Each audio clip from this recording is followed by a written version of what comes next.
Burhanpur MP मधला किल्ल्याची तटबंदी पाहू शकतो आपण। पूर्ण गावाला ह्या पूर्ण वेस होती पूर्वी। तापी नदीच्या पूर्वेस वसलेला बुऱ्हाणपूर येथील शाही किल्ला हा एक शाही राजवाडा होता। शाही किल्ल्याचा इतिहास सांगतो की तो मुळात फारकवी शासकांनी बांधला होता आणि शहाजहाननी तो बुऱ्हाणपूरचा गव्हर्नर असताना स्थायिक केला होता। शहाजहानला किल्ला इतका आवडला की शाही किल्ल्यातच त्याने सिंहासनावर आरूढ झाल्यानंतर पहिली 3 वर्षे आपला दरबार स्थापन केला। शहाजहानने शहरात बराच वेळ घालवला आणि शाही किल्ल्यात भर घालण्यास मदत केली। दिवाने आम आणि दिवाने खास किल्ल्याच्या छतावर बांधले गेले। राजवाड्यातील मुख्य आकर्षण म्हणजे हमाम किंवा शाही स्नान। हे विशेषतः शहाजहानच्या पत्नी बेगम मुमताज महलासाठी बांधले गेले होते, जेणेकरून तिला खास केशर आणि गुलाबाच्या पाकळ्यांनी सुगंधित पाण्यात आंघोळीचा आनंद घेता येईल। हमाम खान मुघल काळात बांधला गेला। एक आश्चर्यकारक तथ्य म्हणजे ताजमहल मुळात बुऱ्हाणपूरला बांधला गेला होता।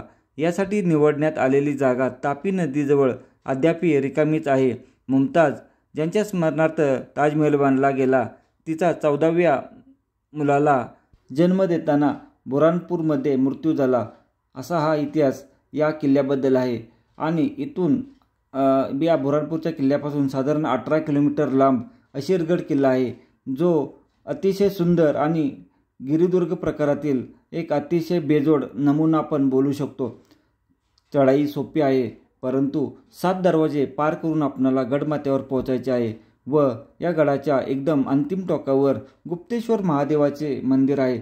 असे सांगितले जाते की सकाळी पहाटे 4 वाजता त्या ठिकाणी दररोज पूजा केली जाते व त्या ठिकाणी अश्वत्थामा हे महाभारतातील त्या ठिकाणी पूजा करण्यासाठी येतात, अशी त्या किल्ल्याची आख्यायिका आहे।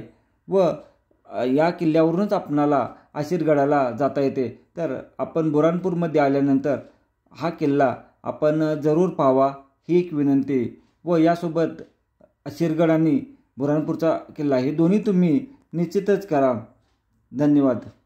आपला हा मध्य प्रदेश राज्यातील दुसरा किल्ला आहे। पहिला आपण अशीरगड किल्ला केला व हा बुऱ्हाणपूरचा दुसरा किल्ला आपण आज करत आहोत। त्यासोबतच आपल्या या किल्ल्यांच्या यादीमध्ये अजून एका राज्याची भर पडली। आतापर्यंत आपण महाराष्ट्र, कर्नाटक, गुजरात, गोवा, दमण आणि आता मध्य प्रदेश अशा राज्यांची निवड केली। कर्नाटकमधील सुद्धा आपण जवळपास 35 किल्ले पाहिले आहेत।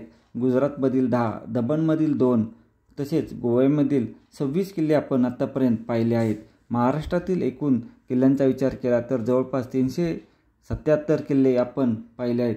त्याच्यातील आपण जर महत्त्वपूर्ण किल्ले बोलताल तर रायगड आहे, राजगड आहे, तोरणा आहे आणि असंख्य असे किल्ले जे महाराष्ट्रातील सुंदर किल्ले आहेत ते आपण सर्व किल्ले पाहिले आहेत।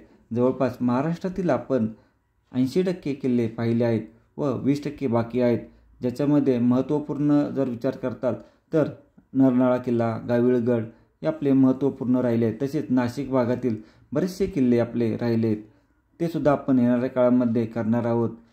आणि मध्य प्रदेश झालं, उत्तर प्रदेश, राजस्थान, छत्तीसगड अशा सर्व राज्यांचे आपण सफर करणार आहोत।